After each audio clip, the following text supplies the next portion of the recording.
음식이 이게 뭐예요? 누가 요즘 생일상을 이렇게 차려요? 완전 구식이잖아요. 어머니, 손주 생일 망치려고 작정하셨어요? 안녕하세요. 저는 김정순이라고 하고 올해 68살입니다. 평생 자식 키우느라 고생한 세월. 이제 손주 얼굴 보는 게 유일한 낙이었는데 최근에 있었던 일이 너무 기가 막혔어. 이렇게 말씀드리게 됐어요. 손주 생일날 며느리가 제 뺨을 때렸거든요. 그날은 우리 손주 준호 생일이었어요.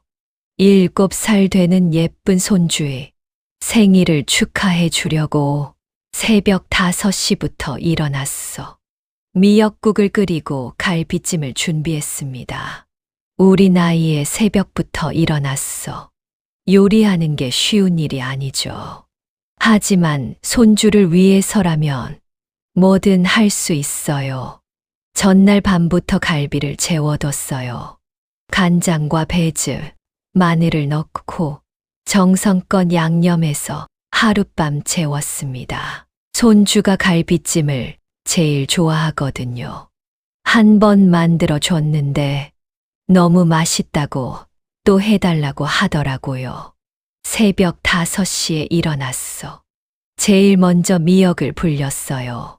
시장에서 산 좋은 미역을 찬물에 담가서 부드럽게 불리고 깨끗하게 씻었습니다. 미역국은 손주 생일의 필수 음식이죠. 그 다음 쇠고기를 손질했어요. 미역국에 넣을 고기를 적당한 크기로 썰어서 참기름에 볶았습니다.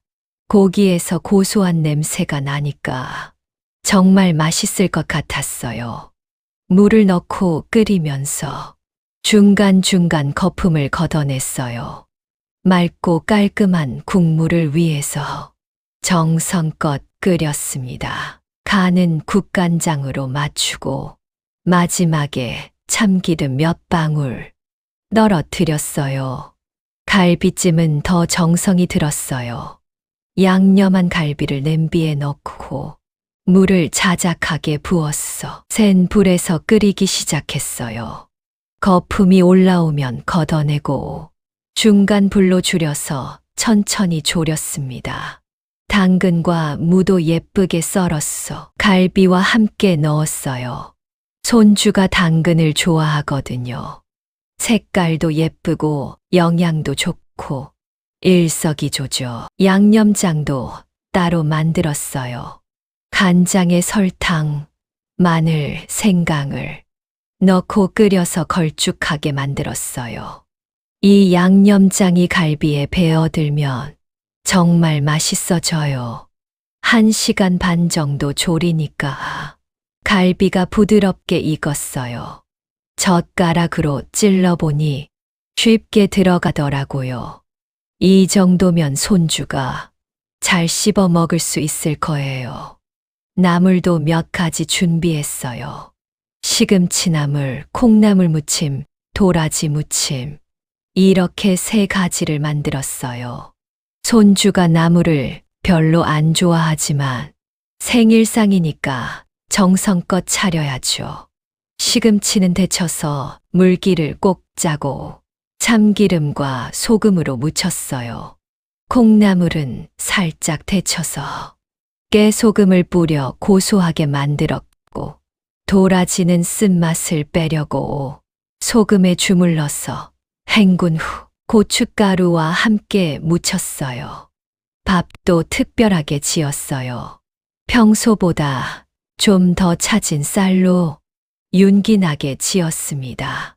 손주가 밥을 잘 안 먹는 편인데 맛있게 지으면 한 그릇은 다 먹거든요. 상차림도 정성껏 했어요.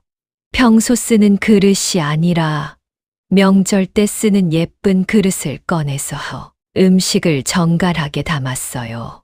미역국은 뚝배기에 담고 갈비찜은 큰 접시에 예쁘게 담았어요.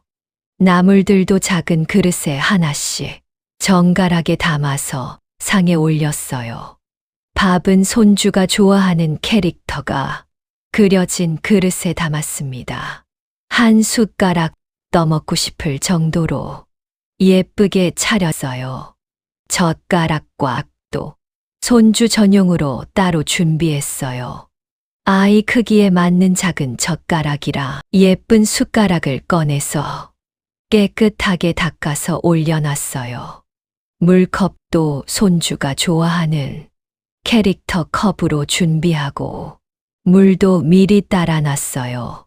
찬물을 좋아하니까 냉장고에서 차가운 물을 따라서 준비했습니다. 마지막으로 상을 한 번 더 정리했어요.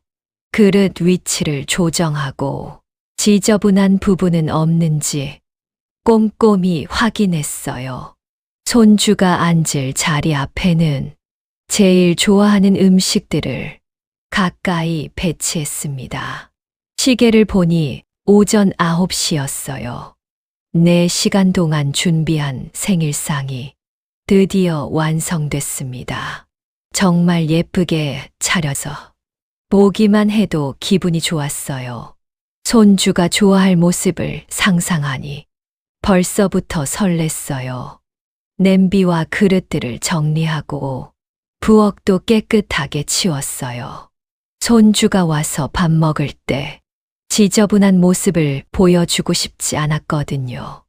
모든 준비가 끝나니 뿌듯한 마음이 들었어요. 아들 민재는 39살이고 며느리 수진이는 36살이에요. 결혼한 지 10년이 됐는데 손주 하나만 두고 살고 있어요. 저는 아들 집에서 멀지 않은 곳에 혼자 살면서 가끔씩 놀러 가곤 했어요. 특히 손주 생일 같은 특별한 날에는 꼭 찾아가서 축하해 줬습니다. 그런데 이번 생일이 달랐어요. 며느리 수진이의 태도가 예전과 완전히 달라져 있었거든요. 제가 아침 일찍 도착해서 부엌에서 요리 준비를 하고 있는데 며느리가 화난 표정으로 나타났어요. 어머니, 요즘 누가 생일상 그렇게 차려요. 냄새나 죽겠어요. 그런 말을 하더라고요. 평생 살면서 그런 소리를 들어본 적이 없었는데 정말 기가 막혔어요.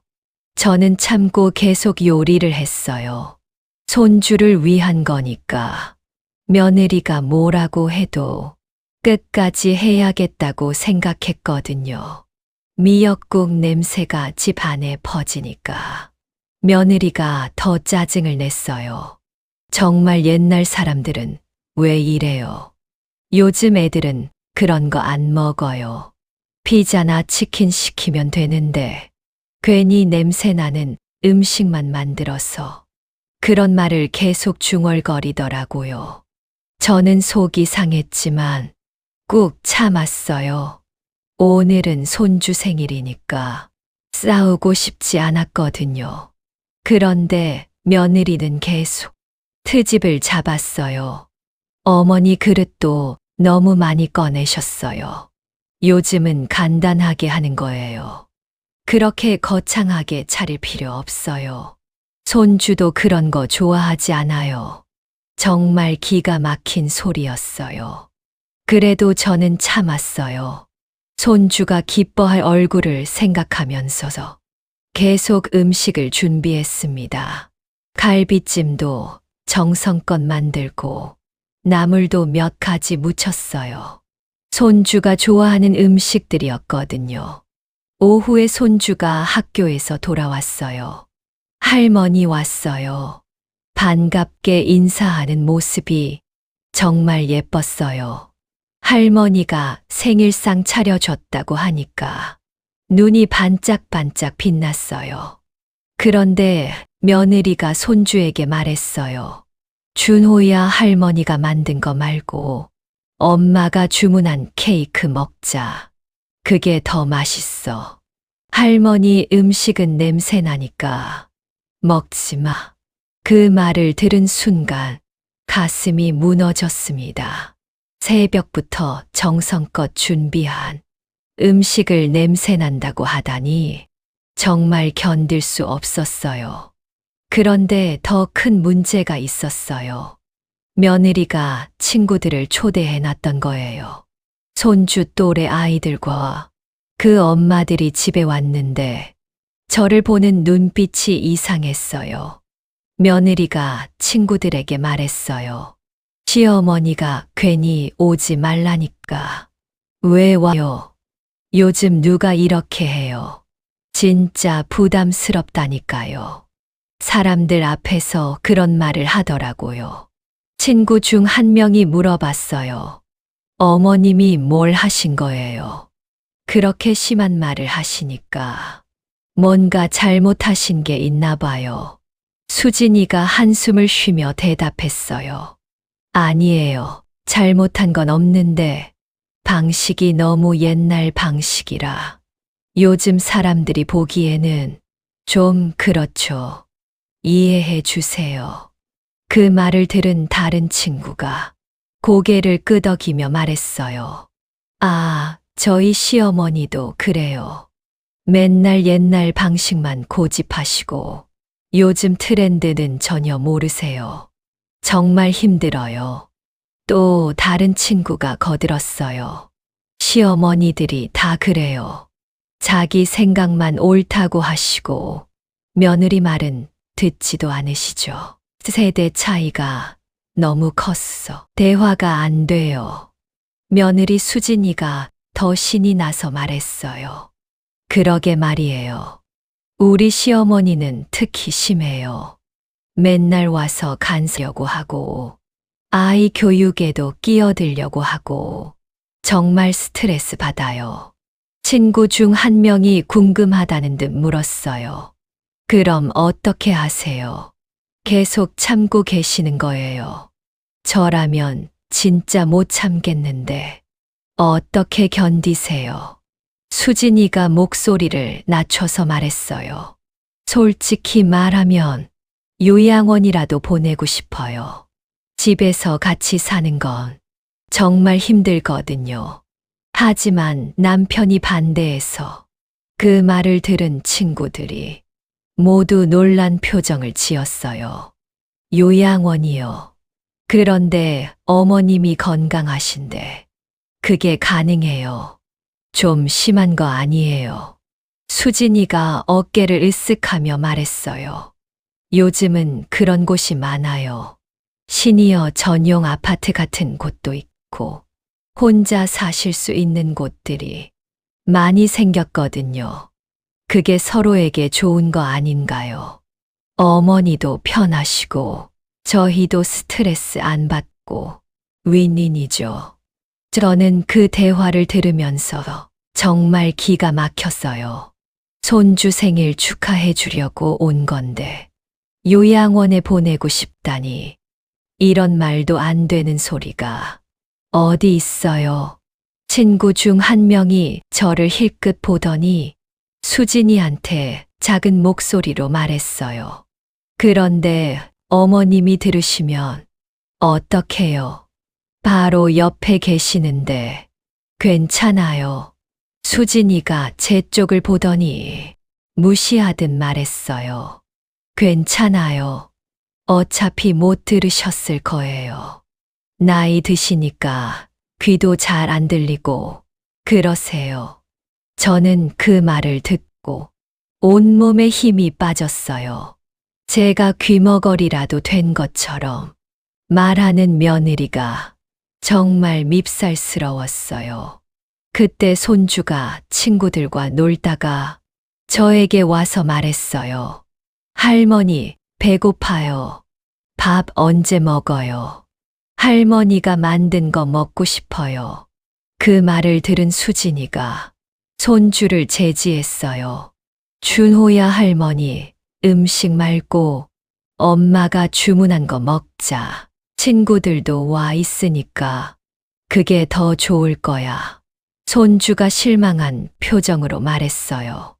그런데 할머니가 갈비찜도 만들어 주셨는데 그것도 안 먹어도 돼요. 저는 할머니 갈비찜이 제일 맛있어요. 수진이가 친구들을 의식하며 말했어요. 준호야, 오늘은 친구들이 와서 특별한 날이잖아. 할머니 음식은 너무 한국적이고 요즘 아이들 입맛에 안 맞아. 친구들 중 한 명이 거들었어요. 맞아요. 요즘 애들은 피자나 치킨을 좋아해요. 한식은 좀 무겁고 아이들이 먹기 어려워해요. 또 다른 친구가 말했어요. 저희 아이도 그래요. 할머니가 만든 음식보다는 배달 음식을 더 좋아하더라고요. 시대가 바뀐 것 같아요. 수진이가 고개를 끄덕이며 말했어요. 그러니까요. 어머니들은 그걸 이해 못 하세요. 자기가 정성껏 만들면 무조건 맛있을 거라고 생각하시거든요. 하지만 요즘 아이들은 달라요. 훨씬 다양한 음식에 노출되어 있고 입맛도 국제적이죠. 한식만 고집하시면 안 되는데 친구들이 모두 동조했어요. 정말 그래요. 시어머니들이 그걸 몰라요. 시대가 바뀐 걸 인정하셔야 하는데 계속 옛날 방식만 고집하시니까 저는 그 말들을 들으면서 가슴이 터질 것 같았어요. 새벽부터 일어나서 정성껏 만든 음식을 그렇게 무시당하다니 정말 견딜 수 없었어요. 수진이가 계속 말했어요. 사실 어머니한테 여러 번 말씀드렸어요. 요즘은 간편하게 주문해서 먹는 게 더 위생적이고 좋다고. 그런데 안 들으세요.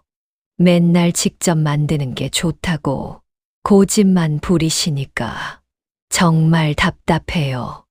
냄새도 나고 설거지도 많이 나오고 비효율적이에요.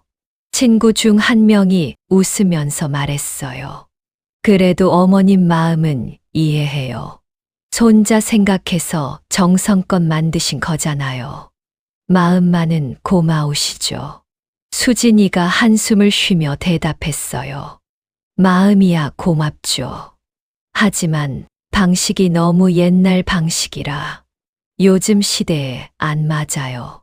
좋은 의도라도 방법이 틀리면 소용없잖아요. 그렇게 말하면서 제가 정성껏 차린 상을 한심하다는 듯이 바라봤어요. 그 눈빛을 보니 정말 화가 치밀어 올랐어요. 저는 더 이상 참을 수 없어서 부엌으로 피했어요. 사람들 앞에서 울고 싶지 않았거든요. 하지만 눈물이 자꾸 나왔어요. 부엌에서 혼자 서 있는데 수진이의 목소리가 계속 들렸어요. 친구들에게 계속 제 험담을 하고 있었어요. 우리 시어머니는 진짜 고집이세요. 한 번 마음 먹으면 절대 안 바뀌고 자기가 옳다고 생각하는 일은 끝까지 밀고 나가세요. 정말 힘들어요. 남편한테 말해도 어머니 편만 들고 저는 항상 나쁜 사람이 돼요. 그런 말들을 듣고 있으니 정말 서러웠어요. 저는 언제 고집을 부렸나요? 손주 생일이니까 축하해 주려고 정성껏 준비한 건데 그게 그렇게 잘못된 일인가요? 며느리가 친구들에게 말했어요. 시어머니가 괜히 오지 말라니까. 왜 와요? 요즘 누가 이렇게 해요? 진짜 부담스럽다니까요. 사람들 앞에서 그런 말을 하더라고요.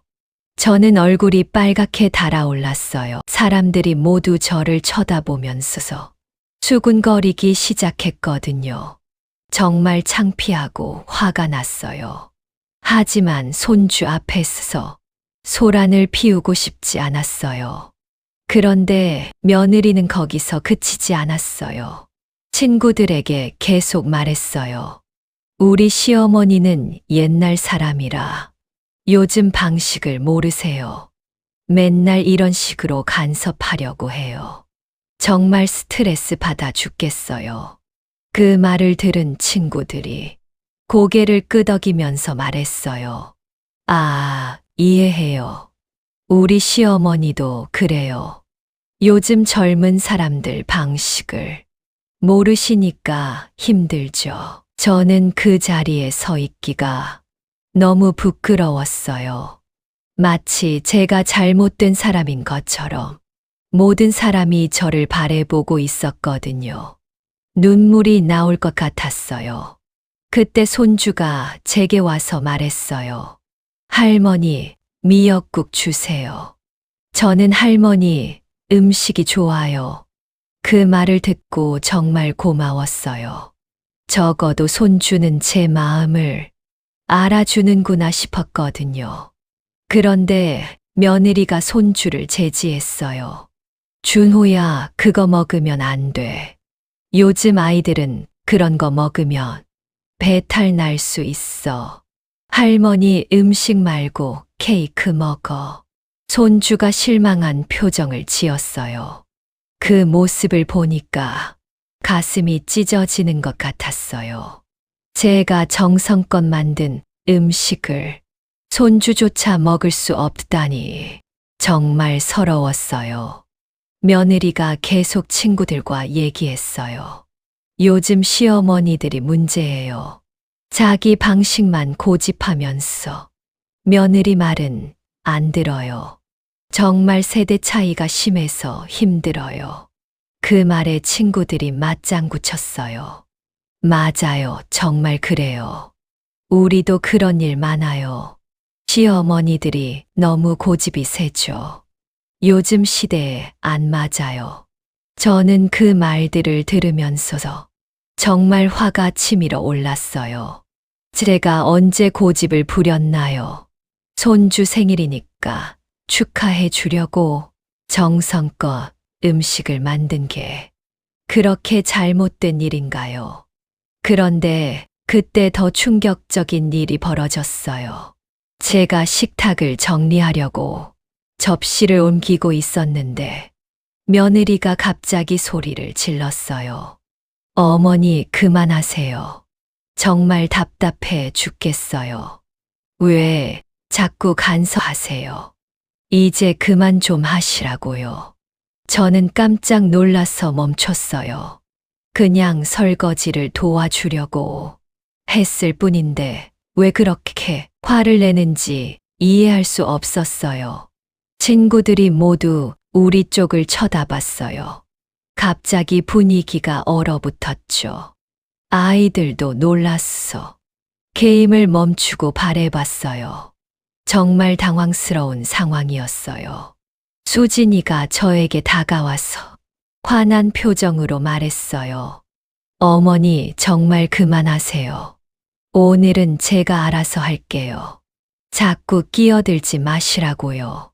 저는 당황해서 변명했어요. 그냥 도와주려고 했을 뿐이야. 설거지 정도는 할 수 있잖니. 왜 그렇게 화를 내는지 모르겠어. 그런데 수진이는 더 화를 냈어요. 도와주는 게 아니라 간섭하는 거예요. 맨날 와서 이것저것 참견하고 제가 하려고 하면 가로채고 정말 스트레스 받아요. 친구들이 서로 눈치를 보면서 어색해하기 시작했어요. 어떤 친구는 아이를 데리고 일어나려는 기색도 보였어요. 분위기가 완전히 망가진 거죠. 저는 목소리를 낮춰서 말했어요. 수진아, 사람들 앞에서 이러지 말자. 나중에 따로 얘기하고 지금은 손주 생일이니까 조용히 하자. 그런데 수진이가 더 큰 소리로 말했어요. 어머니가 먼저 분위기 망치셨잖아요. 요즘 누가 이렇게 해요. 친구들 앞에서 창피하게 하지 마세요. 그 말을 들은 순간 정말 기가 막혔어요. 제가 언제 창피하게 했나요? 손주 생일 축하해 주려고 정성껏 준비한 게 그렇게 창피한 일인가요? 친구 중 한 명이 어색하게 말했어요. 우리는 그냥 갈게요. 분위기가 안 좋은 것 같아서. 다음에 다시 놀자. 그러자 수진이가 급하게 말했어요. 아니에요. 가지 마세요. 어머니가 이제 가실 거예요. 그러면 우리끼리 편하게 놀 수 있어요. 저는 그 말을 듣고 정말 어이가 없었어요. 손주 생일인데 저를 내보내려고 하다니 이런 일이 있을 수 있나요? 아니야, 나는 안 갈 거야. 오늘은 우리 손주 생일인데 왜 내가 나가야 해? 그렇게 말했더니 수진이가 더욱 화를 냈어요. 어머니 정말 고집 그만 부리세요. 오늘은 저희끼리 보내고 싶어요. 어머니가 계시면 애들도 불편해하고 분위기도 어색해져요. 그러면서 갑자기 제 팔을 잡았어요. 밖으로 끌고 나가려는 듯이 세게 잡아당겼어요. 어머니, 이제 집에 가세요. 제발 그만하시라고요. 저는 깜짝 놀라서 저항했어요. 왜 그래 손 놔. 나는 손주 생일 축하해 주러 온 거야. 왜 나를 내쫓으려고 해. 그런데 수진이가 더 세게 잡아당겼어요. 어머니, 진짜 가세요. 더 이상 참을 수 없어요. 맨날 와서 간섭하고 이제 정말 지겨워요. 저는 균형을 잃고 비틀거렸어요. 수진이가 너무 세게 끌었어 넘어질 뻔했거든요. 손주가 그 모습을 보고 할머니라고 소리쳤어요. 그때였어요. 수진이의 손이 제 뺨을 때린 거예요. 짝 하는 소리가 방 안에 울렸어요. 그 순간 시간이 멈춘 것 같았어요. 모든 소리가 사라지고 제 뺨에서 따가운 느낌만 느껴졌어요. 정말 믿을 수 없었어요. 친구들이 모두 입을 벌리고 충격에 빠진 표정으로 우리를 바라봤어요. 아이들도 무슨 일인지 몰랐어. 멍하니 서 있었어요. 손주 준호가 제일 먼저 반응했어요. 엄마, 왜 그래요? 할머니한테 왜 그래요? 눈물을 흘리면서 수진이를 바라봤어요. 아들 민재는 그 상황에서 완전히 얼어붙어 있었어요. 입만 벌리고 서 있으면서 아무것도 하지 못했어요. 아무 말도 하지 못했어요. 저는 뺨을 만지면서 수진이를 쳐다봤어요. 뺨이 화끈거리고 귀가 멍멍했어요. 평생 이런 모욕을 당해본 적이 없었어요. 수진아, 너 지금 뭘 한 거냐? 떨리는 목소리로 물어봤더니 수진이가 뻔뻔하게 대답했어요. 어머니가 너무 하시니까 그런 거예요. 맨날 와서 간섭하고 사람들 앞에서 창피하게 하고 정말 참을 수 없어요. 친구들이 서로 눈짓을 하면서 어떻게 해야 할지 몰라 했어요. 어떤 친구는 아이 손을 잡고 슬슬 나가려고 했어요. 분위기가 완전히 최악이 됐거든요. 손주가 계속 울면서 말했어요. 할머니 괜찮아요. 아파요. 엄마가 왜 할머니 때렸어요? 그 모습을 보니 가슴이 더 아팠어요. 저는 손주를 달래려고 했어요. 할머니, 괜찮아 준호야. 울지 마. 하지만 제 목소리도 떨리고 있었어요. 수진이가 손주에게 말했어요. 준호야, 울지 마. 할머니가 말 안 들어서 엄마가 화난 거야. 할머니가 잘못한 거니까 너는 신경 쓰지 마. 그 말을 듣고 정말 기가 막혔어요. 제가 뭘 잘못했다는 건지 도대체 이해할 수 없었어요. 친구 중 한 명이 어색하게 말했어요. 우리 정말 갈게. 너무 어색해서 아이들이 무서워해. 다음에 다시 만나자. 그러면서 급하게 아이들을 데리고 나가버렸어요. 다른 친구들도 하나둘 핑계를 대며 나갔어요. 순식간에 집이 조용해졌어요. 아들 민재가 그제야 입을 열었어요. 수진아, 왜 그래? 어머니한테 어떻게 그럴 수 있어? 하지만 목소리에 힘이 없었어요. 수진이가 아들에게 말했어요. 당신도 매번 어머니 편만 들고 제 말은 안 들으잖아요. 저도 참을 만큼 참았어요. 민재가 어쩔 줄 몰라 하며 말했어요. 그래도 손댈 수는 없지. 어머니 시인데 어떻게. 하지만 수진이를 말리지는 않았어요. 저는 그 모든 상황을 보면서 정말 절망스러웠어요. 며느리가 저를 때렸는데 아들이 제대로 말리지도 않고 그냥 어쩔 줄 모르고만 있다니. 손주가 저에게 왔어. 뺨을 만졌어요. 할머니, 아파요. 약 발라줄까요? 그 순간 눈물이 터져 나왔어요. 이 집에서 저를 진짜로 걱정해 주는 건 손주뿐이구나 싶었어요. 정말 서럽고 외로웠어요. 저는 뺨을 만지면서 며느리를 쳐다봤어요.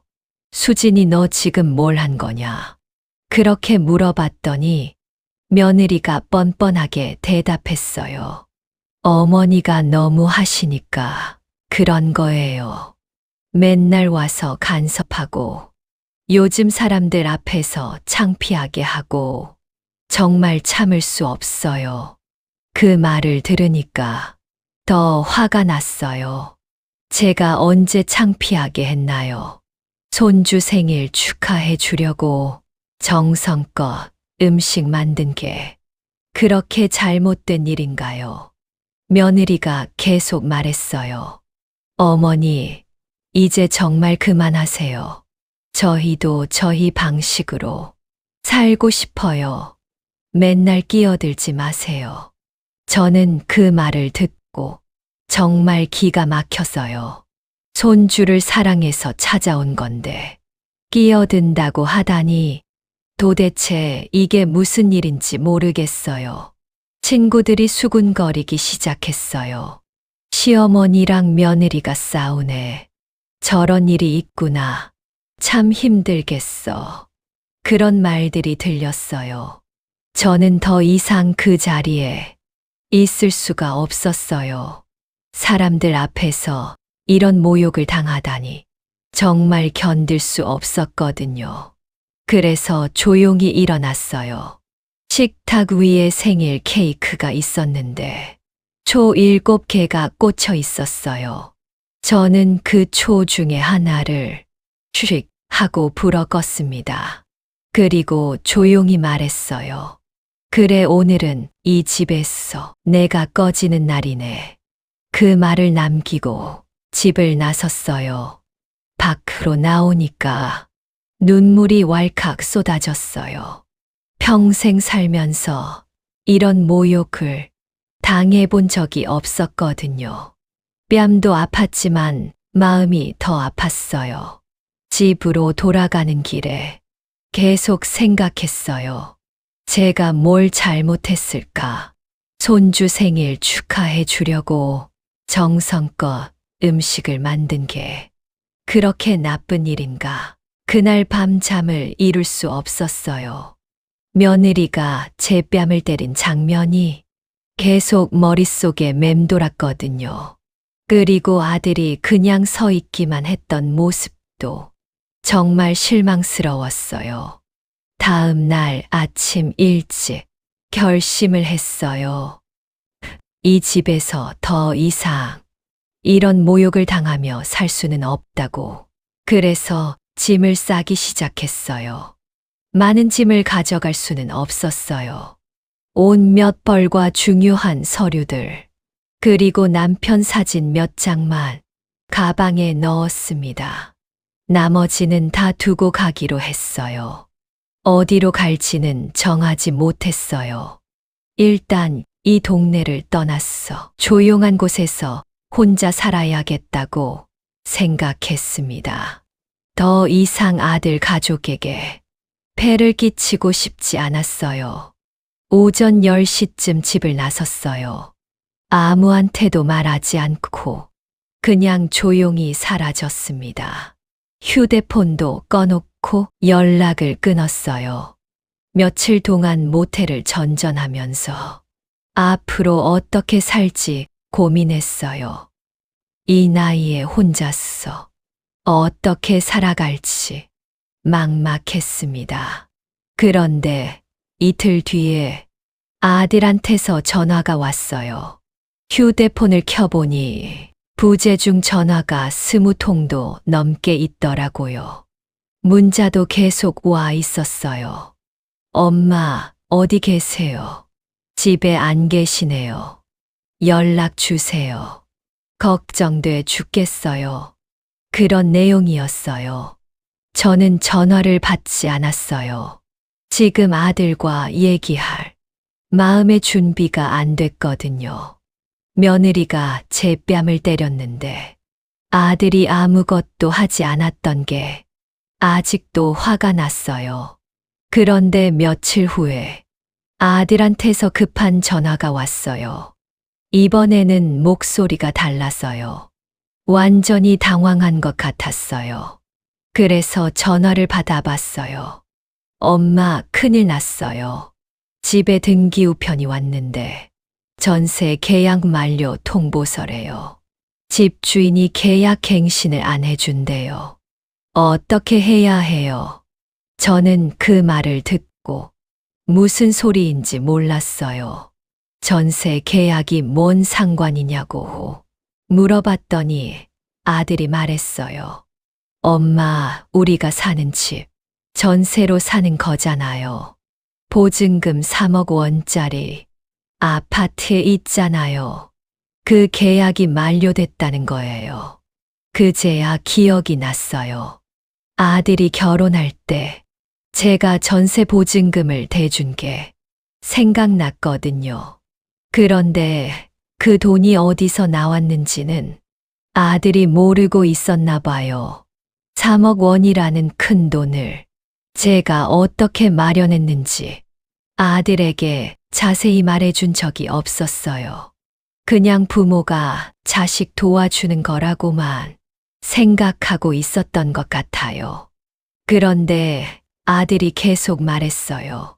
집주인이 계약 갱신을 안 해준다니까 보증금을 돌려받고 이사를 가야 해요. 그런데 요즘 집값이 많이 올랐어. 다른 집 구하기가 힘들어요. 저는 그 말을 듣고 조금 이상하다고 생각했어요. 집주인이 갑자기 계약 갱신을 안 해준다는 게 말이 안 됐거든요.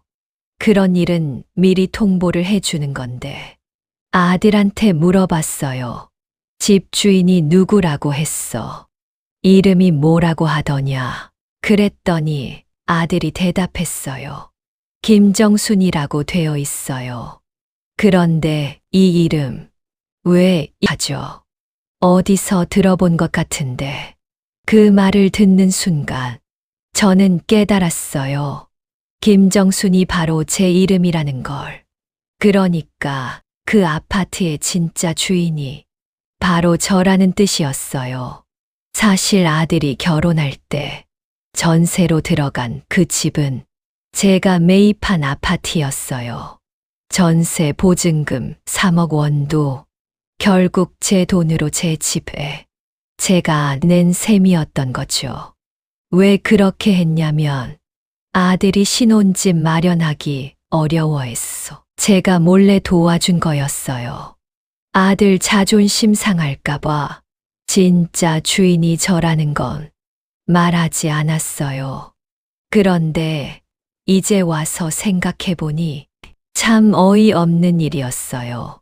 제 집에서 살면서 저를 그렇게 무시하고 뺨까지 때렸던 거니까요. 저는 아들에게 말했어요. 민재야, 그 집 주인이 누군지 알아. 김정순이 바로 나야. 너희가 사는 집이 내 집이라고. 아들이 깜짝 놀라서 말했어요. 엄마, 무슨 소리예요? 그게 무슨 뜻이에요? 우리 집이 엄마 집이라니. 이해가 안 가요.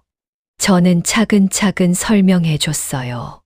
내가 결혼할 때 전세 보증금 3억 원 내준 거 기억나지? 그 돈으로 내가 그 집을 샀어. 그리고 너희한테 전세를 준 거야. 아들이 한참 동안 말을 못했어요. 아마 상황을 이해하느라 시간이 좀 걸렸나 봐요. 그러더니 떨리는 목소리로 말했어요. 엄마, 그럼 우리가 지금까지 엄마 집에서 살았다는 거예요. 그리고 전세 보증금도 엄마 돈이었다는 거고요. 맞아, 그래.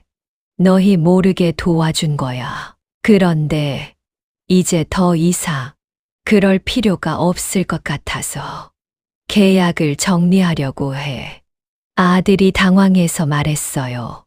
엄마, 그럼 우리 어떡해요? 보증금 3억 원을 돌려줘야 하는데 우리한테는 그런 돈이 없어요. 어떻게 해야 해요? 저는 담담하게 대답했어요. 그건 너희가 알아서 해야지. 나는 이미 결정했어. 그 집은 다른 사람한테 팔 거야. 너희랑은 더 이상 살고 싶지 않아. 아들이 울먹이면서 말했어요. 엄마, 제발 다시 생각해 주세요. 수진이가 잘못했어요. 사과할게요.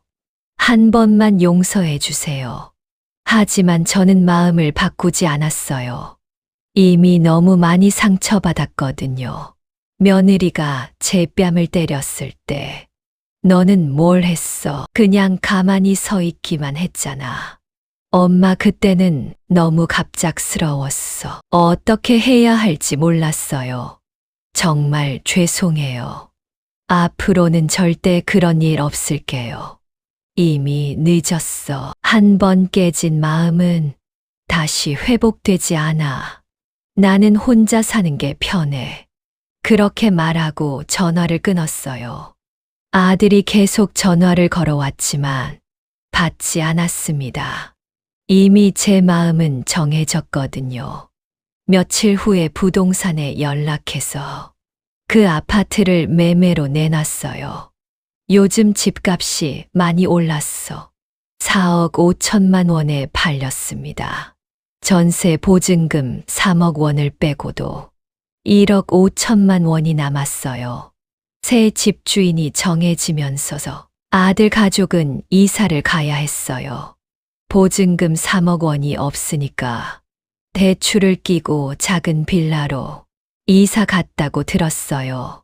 저는 그 소식을 듣고도 마음이 아프지 않았어요. 자업자득이라고 생각했거든요. 저를 그렇게 무시하고 모욕했는데 당연한 결과죠. 한 달쯤 후에 작은 도시로 이사를 갔어요. 아무도 모르는 곳에서 조용히 살고 싶었거든요. 단칸방이지만 깨끗하고 햇볕이 잘 드는 집을 구했어요. 새로운 동네는 정말 조용했어요. 시끄러운 일도 없고 사람들도 친절했어요. 무엇보다 아무도 저에게 간섭하지 않아서 좋았어요. 그런데 2달 후에 편지 한 통이 왔어요. 손주 준호가 보낸 편지였어요. 어떻게 제 주소를 알았는지 신기했습니다. 편지를 열어보니 손주의 삐뚤빼뚤한 글씨로 이렇게 적혀 있었어요. 할머니, 어디 계세요? 할머니가 너무 보고 싶어요. 엄마가 할머니한테 미안하다고 계속 울어요. 할머니, 다시 와주세요. 편지 안에는 색연필로 그린 그림도 들어 있었어요. 할머니와 손주가 손을 잡고 웃고 있는 그림이었는데 정말 예쁘게 그려놨더라고요. 그 편지를 읽으니 마음이 아팠어요. 손주는 잘못이 없는데 이렇게 할머니와 떨어져 살아야 하다니 안쓰럽기도 했어요. 하지만 돌아갈 생각은 없었어요. 며느리가 아무리 사과해도 이미 받은 상처는 지워지지 않거든요. 그리고 아들도 믿을 수 없었어요. 일주일 후에 또 편지가 왔어요. 이번에는 손주가 직접 쓴 긴 편지였어요. 글씨가 더 반듯해져 있었고, 내용도 더 자세했어요. 할머니, 저는 매일 할머니 생각해요. 할머니가 만들어주신 미역국이 정말 맛있었어요. 엄마가 만든 것보다 훨씬 맛있었어요. 그런데 왜 갑자기 안 오세요? 학교에서 친구들이 물어봐요. 준호야, 할머니는 어디 가셨냐고. 저는 뭐라고 대답해야 할지 모르겠어요. 할머니, 빨리 돌아와 주세요. 편지를 다 읽고 나니 눈물이 났어요. 손주가 저를 그렇게 그리워하고 있다니 정말 미안했어요. 그날 밤 답장을 써야 할지 고민했어요. 손주에게 답장을 보내면 다시 연락이 이어질 텐데 그게 과연 좋은 일일까요? 결국 짧은 편지를 썼어요. 준호야, 할머니도 너를 많이 보고 싶어. 하지만 할머니는 지금 조용한 곳에서 쉬고 있단다. 너는 건강하게 잘 지내고 공부도 열심히 하렴. 편지를 보내고 나니 마음이 복잡했어요. 손주가 답장을 받고 어떤 기분일지 걱정됐어요. 한 달 후에 또 편지가 왔어요. 이번에는 학교에서 그린 그림도 함께 들어 있었어요. 가족 그림을 그리는 숙제였는데 할머니도 함께 그려놨더라고요. 아빠, 엄마, 저, 그리고 할머니. 4명이 함께 밥을 먹는 그림이었어요. 할머니는 갈비찜을 들고 있고 저는 할머니 옆에 앉아 있었어요. 정말 예쁘게 그려놨어요. 편지에는 이렇게 적혀 있었어요. 할머니, 저는 선생님한테 말했어요. 우리 할머니는 요리를 정말 잘한다고. 특히 갈비찜이 세상에서 제일 맛있다고. 선생님이 부러워하셨어요. 그런데 할머니는 언제 돌아와요? 저는 할머니랑 같이 살고 싶어요. 엄마는 맨날 바쁘다고 하고 아빠도 회사 일로 늦게 와요. 할머니만 저랑 많이 놀아줬어요. 그 편지를 읽고 정말 마음이 아팠어요. 손주가 얼마나 외로운지 느껴졌거든요. 저도 손주가 보고 싶었어요. 이번에는 조금 더 긴 답장을 썼어요. 준호야, 할머니도 너랑 놀고 싶어. 하지만 어른들의 사정이 있단다. 너는 할머니가 항상 너를 사랑한다는 걸 절대 잊지 마렴. 그리고 갈비찜 만드는 법도 적어줬어요. 나중에 내가 컸어서 할머니 생각날 때 만들어 먹으라고.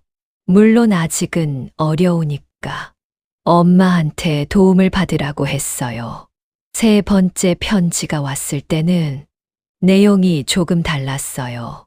손주가 이렇게 썼더라고요. 할머니, 우리 이제 작은 집에 살아요. 전에 살던 집보다 훨씬 작아요. 제 방도 작아졌고 거실도 좁아져서 답답해요. 엄마가 말하기를 할머니 집이 그리웠대요. 그 집에서 살 때가 좋았대요.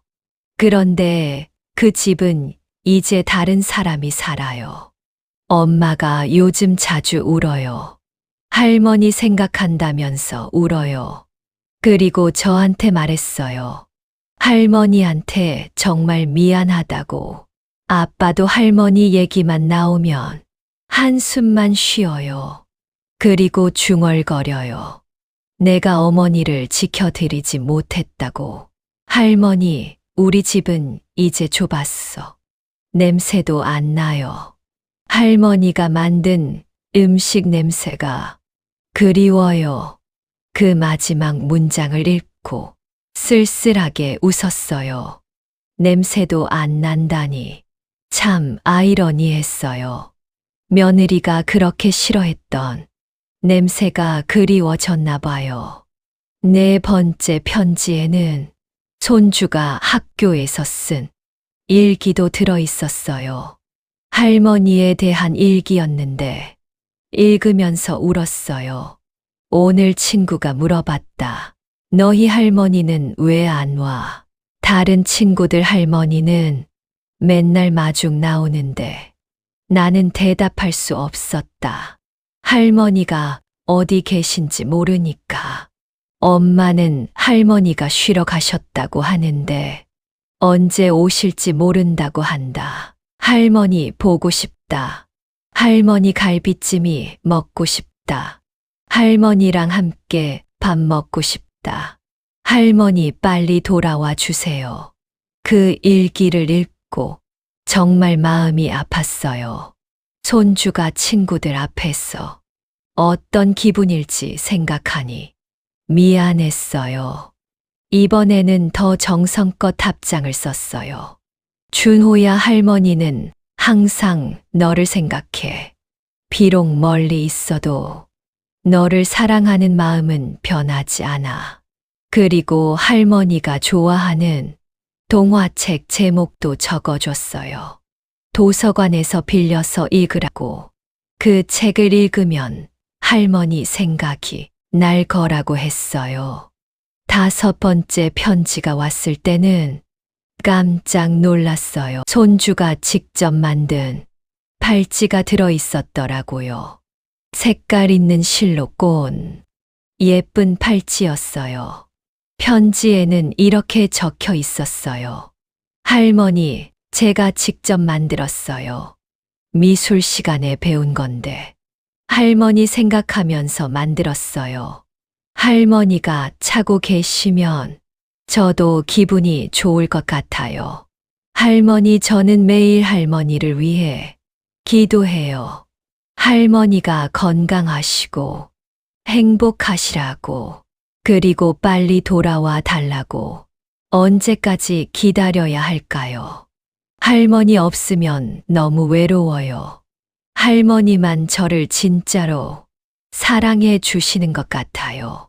그 편지를 읽고 팔찌를 손목에 찼어요.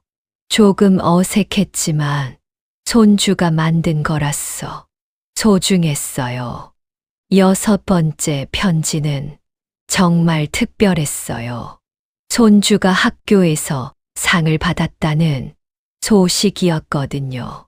할머니, 저 상 받았어요. 그림 그리기 대회에서 1등 했어요. 할머니랑 함께 요리하는 그림을 그렸는데 선생님이 정말 예쁘다고 하셨어요. 상장도 함께 보내드려요. 할머니가 보시면 기뻐하실 것 같아서요. 할머니도 자랑스러워 하실까요? 저는 커서 할머니처럼 요리 잘하는 사람이 될 거예요. 그리고 할머니한테 맛있는 음식 해드릴 거예요. 할머니, 기다려 주세요. 상장을 보니 정말 기뻤어요. 손주가 이렇게 성장하고 있다니 뿌듯했습니다. 멀리서나마 지켜보는 것만으로도 할머니 역할을 하는 것 같았어요. 이번 답장에는 축하 인사와 함께 용돈도 조금 넣어서 보냈어요. 상 받은 기념으로 맛있는 거 사 먹으라고. 그렇게 편지를 주고받으며 시간이 흘러갔어요. 직접 만나지는 못하지만 이런 식으로라도 소통할 수 있었어. 위로가 됐어요. 손주 편지를 받을 때마다 마음이 복잡했어요. 보고 싶기도 하고 안쓰럽기도 하고 그랬어요. 하지만 돌아갈 수는 없었어요. 반년 정도 지났을 때 아들이 찾아왔어요. 어떻게 제 주소를 알았는지 집 앞에서 기다리고 있더라고요. 많이 야위어 보였어요. 엄마 정말 죄송해요. 수진이가 정말 뉘우치고 있어요. 매일 울면서 후회하고 있어요. 한 번만 용서해 주세요. 저는 단호하게 말했어요. 이미 끝난 일이야. 나는 혼자 사는 게 편해. 너희는 너희대로 잘 살아라. 아들이 무릎을 꿇고 빌었어요. 엄마 제발요. 준호가 할머니를 너무 그리워해요. 맨날 할머니 찾으면서 울어요. 한 번만 기회를 주세요. 손주 얘기를 들으니 마음이 아팠어요. 하지만 여전히 마음을 바꿀 수는 없었습니다. 한 번 받은 상처는 그리 쉽게 잊혀지지 않아요. 민재야, 너희들이 저지른 일을 다시 한 번 생각해봐.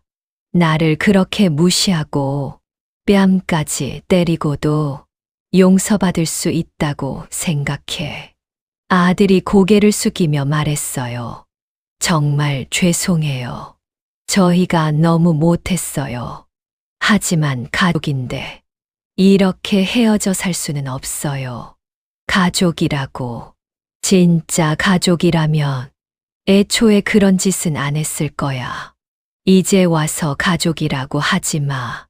결국 아들은 아무것도 얻지 못하고 돌아갔어요. 저는 그 뒷모습을 보면서 조금 씁쓸했지만 후회하지는 않았어요. 그 후로도 손주한테서 편지가 계속 왔어요. 할머니를 그리워하는 내용들이었는데 읽을 때마다 마음이 아팠어요. 하지만 돌아갈 수는 없었어요. 1년이 지나고 제 생활도 안정이 됐어요. 작은 집이지만 편안하고 동네 사람들과도 친해졌어요. 무엇보다 스트레스 없이 살 수 있어서 좋았어요. 가끔 손주 생각이 나면 편지를 써서 보냅니다. 직접 만나지는 않지만 이렇게라도 소통하는 게 위로가 되더라고요. 지난 편지에서 손주가 말했어요. 할머니, 저는 컸어서 할머니처럼 요리 잘하는 사람이 될 거예요. 그리고 할머니, 미역국을 만들었어. 할머니한테 드릴 거예요. 그 편지를 읽고 정말 고마웠어요. 적어도 손주만큼은 제 사랑을 기억해 주는구나 싶어서 마음이 따뜻해졌어요. 요즘 종종 생각해요.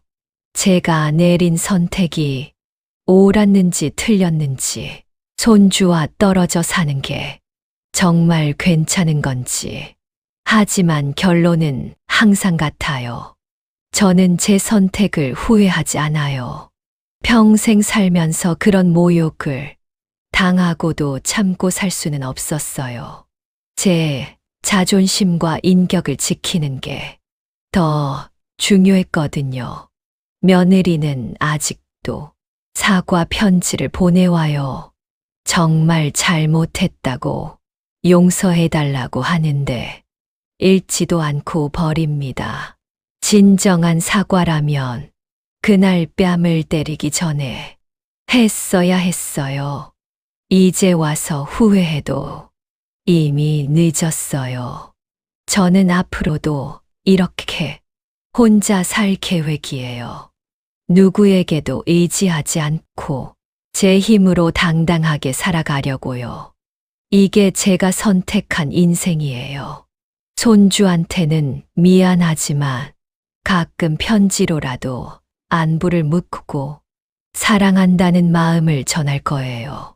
직접 만나서 키워주지는 못하지만 멀리서라도 응원할게요. 여러분도 이런 일을 당하시면 절대 참지 마세요. 나이가 들었다고 했어. 무조건 참고 살 필요는 없어요. 제 자존심과 인격을 지키는 게 가장 중요합니다. 특히 며느리들에게 말하고 싶어요. 시어머니도 한때는 젊은 며느리였어요. 자기 자식을 키우느라 고생한 세월이 있었고, 이제 손주를 사랑하는 마음뿐이에요. 그 마음을 이해하고 존중해 주세요. 요즘 방식이 다르다고 했어. 옛날 방식을 무시하거나 모욕하지 마세요. 서로 다른 방식을 인정하고 존중하는 게 진짜 가족이에요. 그리고 아들들에게도 말하고 싶어요. 아내와 어머니 사이에서 중재 역할을 해야 해요. 한쪽 편만 들면서 다른 쪽을 무시하면 안 돼요. 특히 어머니가 모욕당할 때 가만히 있으면 안 됩니다. 저는 제 아들이 그날 며느리를 말리지 않고 가만히 있었던 게 가장 실망스러웠어요. 아무리 아내가 소중해도 어머니를 지켜야 하는 게 아들의 도리 아닌가요? 지금 저는 정말 편안하게 살고 있어요. 아무도 저를 무시하지 않고 스트레스 받을 일도 없어요. 작은 집이지만 제 공간에서 제가 하고 싶은 대로 살고 있어요. 가끔 외롭기도 하지만 그 외로움보다는 평안함이 더 커요. 더 이상 눈치 보지 않고 사는 삶이 이렇게 좋은 줄 몰랐어요. 이 얘기를 들으시는 분들도 비슷한 경험이 있으시다면 절대 혼자 고민하지 마세요. 주변의 도움을 요청하고 자신의 인격과 자존심을 지키려고 노력하세요. 나이가 들었다고 했어 무조건 참을 필요는 없어요. 우리도 존중받을 권리가 있고 당당하게 살 권리가 있어요. 그걸 잊지 마세요. 감사합니다. 제 사연이 재밌었다면 구독과 좋아요 부탁드립니다. 다음에 또 재미있는 얘기로 찾아올게요. 안녕히 계세요.